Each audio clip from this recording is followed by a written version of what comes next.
ಪ್ರತಿ ಹೆಜ್ಜೆಯಲ್ಲೂ ಅವ್ರು ನನಗೆ ತುಂಬಾ ಸಹಾಯ ನೀಡಿದ್ದಾರೆ. ಆಮೇಲೆ ಈ ಆಪರ್ಚುನಿಟಿ ಕೊಟ್ಟಿದ್ದಾರೆ. ಮತ್ತೆ ಹೇಗೆ ಒಬ್ಬ ಆಕ್ಟರ್ ಇರಬೇಕು, ಒಬ್ಬ ಕಲಾವಿದ ಇರಬೇಕು ಅಂತ ತುಂಬಾ ಗೈಡೆನ್ಸ್ ಕೊಟ್ಟಿದ್ದಾರೆ. ಸೊ ಅವ್ರಿಗೆ ಥ್ಯಾಂಕ್ ಹೇಳಬೇಕು.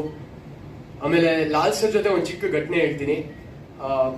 ನಾವು ಇದು ಒಂದು ಆಕ್ಷನ್ ಸೀನ್ ಮಾಡ್ಬೇಕಾದ್ರೆ ಅವಾಗ ಒಂದು ಫೈಟ್ ಇತ್ತು, ಅದ್ರ ಬಗ್ಗೆ ಜಾಸ್ತಿ ಹೇಳಲ್ಲ. ಬಟ್ ನಾನು ನೋಡಿ ಬಂದು ಒಂದು ಆಕ್ಷನ್ ತರ ಇತ್ತು. ರಿಹರ್ಸಲ್ ಮಾಡಿದ್ದೆ, ಬಟ್ ಫಸ್ಟ್ ಟೇಕು ಸೆಕೆಂಡ್ ಟೇಕಲ್ಲಿ ನಂಗೆ ಬರಲಿಲ್ಲ. ನಾನು ಸ್ವಲ್ಪ ನರ್ವಸ್ ಆಗಿ ಫಸ್ಟ್ ಡೇ ಅವ್ರ ಜೊತೆ ಶೂಟಿಂಗ್ ಇದ್ದಾಗ. ಸೊ ಅವಾಗ ಆಕ್ಷನ್ ಮಾಸ್ಟರ್ ಕೇಳಿದ್ರೆ ಏನಾಯ್ತು, ಇಲ್ಲ ಸರ್ ಮಾಡ್ತೀನಿ ಅಂತ ಹೇಳಿದೆ.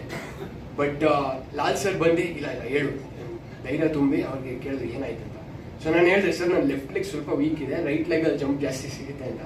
ಸೊ ಅವ್ರು ಹೇಳಿದ್ರು, ಇಲ್ಲ ಬಾಬಾ ಇಲ್ಲಿ ಪೊಸಿಷನ್ ಚೇಂಜ್ ಮಾಡೋಣ, ನೀನು ಚೆನ್ನಾಗಿ ಕಾಣಬೇಕು, ಇವಾಗ ಆಕ್ಷನ್ ಚೆನ್ನಾಗಿ ಕಾಣುತ್ತೆ, ನೀನು ಮೊದಲನೇ ಸಲ ಇಷ್ಟೊಂದು ಜನರ ಮುಂದೆ ಬರ್ತಿದ್ಯಾ ಅಂತ. ಸೊ ಆ ಥರ ಅವ್ರ ಕ್ಯಾರೆಕ್ಟರಿಸ್ಟಿಕ್ಸ್, ಅವರು ಅದು ಬರೀ ಒಂದು ಚಿಕ್ಕ ಘಟನೆ, ಆ ಥರ ಹಲವಾರು ಘಟನೆಗಳಿದ್ದಾವೆ. ಅವರೇ ನನಗೆ ಆ್ಯಕ್ಚುಲಿ ನನಗೂ ನಯನ್ಗೆ ಮಲಯಾಳ ಬರ್ತಾ ಇರಲಿಲ್ಲ. ಸೊ ಅವ್ರು ಬಂದು ಕೂರಿಸಿ ಇದಂಗೆ ಅಂತ ಪ್ರೊನೌನ್ಸಿಯೇಷನ್ ಹೇಳ್ತಾ ಇದ್ರು, ನಾನು ಕನ್ನಡದಲ್ಲಿ ಬರ್ಕೊಂಡು ಅದನ್ನ ಹೇಳ್ತಾ ಇದ್ದೆ. ಸೊ ತುಂಬ ಖುಷಿ ಆಯಿತು ಈ ಆಪರ್ಚುನಿಟಿ ಸಿಕ್ಕಿದ್ದಕ್ಕೆ.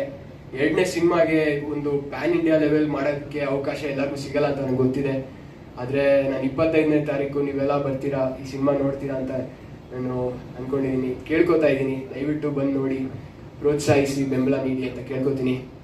ಥ್ಯಾಂಕ್ ಯು ಎಲ್ಲರೂ ಇವತ್ತು ಬಂದಿರೋದಕ್ಕೆ. ಥ್ಯಾಂಕ್ ಯು ಮ್ಯಾಮ್, ಅಷ್ಟು ಚೆನ್ನಾಗಿ ಮಾಡಿರೋದಕ್ಕೆ. ಆಮೇಲೆ thank you sir, thank you ನಮ್ಮ ನಿರ್ಮಾಪಕರಿಗೆಲ್ಲರಿಗೂ ಥ್ಯಾಂಕ್ ಯು ಹೇಳಬೇಕು, ಅವ್ರಿಗೆ ಅವಕಾಶ ನೀಡಿದ್ದಾರೆ. ನಮ್ಮ ಜೊತೆ ಮಾಡಿರೋ ಎಲ್ಲ ತಂತ್ರಜ್ಞರಿಗೆ ಥ್ಯಾಂಕ್ ಯು ಹೇಳಬೇಕು. ಕಲಾವಿದರಿಗೆ Nayan, welcome to Bangalore and yes thank you.